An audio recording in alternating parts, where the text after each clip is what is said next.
নতুন মৌসুমে দারুণ সময় কাটছে ইন্টার মায়ামির। সবশেষ জামাইকার ক্লাব ক্যাভেলিয়ারের বিপক্ষে জয়ে কনকাকাফ চ্যাম্পিয়ন্স কাপের কোয়ার্টার ফাইনাল নিশ্চিত করেছে দ্য হিরন্স। ম্যাচের সবচেয়ে ইতিবাচক খবর ছিল ৩ ম্যাচ মাঠের বাইরে থাকার পর লিওনেল মেসির ফেরা। আর্জেন্টাইন তারকা শুধু ফিরেছেন তাই না, গোলও করেছেন, মন জয় করেছেন জ্যামাইকান সমর্থকদের।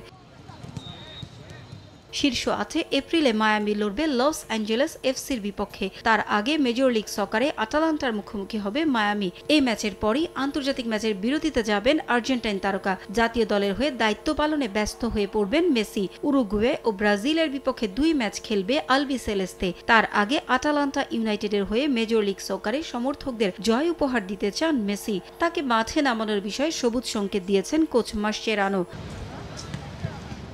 ইস্টার্ন কনফারেন্সে ৩ ম্যাচে ২ জয় ও ১ ড্রয়ে ৭ পয়েন্ট নিয়ে ৩-এ আছে মায়ামি। এ ম্যাচের জয়ে নিজেদের আরও এগিয়ে নেয়ার লক্ষ্য তাদের। ম্যাচের আগে সুখবর পেয়েছে দ্য হিরন্স। ইনজুরি থেকে ফিরেছেন নিয়মিত গোলরক্ষক ড্রেক ক্যালেন্ডার। ইনজুরিতে লম্বা সময় মাঠের বাইরে ছিলেন তিনি। গেল কয়েক ম্যাচ দলের গোলরক্ষকের দায়িত্ব পালন করা অস্কার উস্তারি লাল কার্ড পাওয়ায় এ ম্যাচে ক্যালেন্ডারকে নামাবেন মাসচেরানো। এছাড়াও ইনজুরি আছে মার্সেলো উইঙ্গার্ড ও রবার্ট টেইলরের।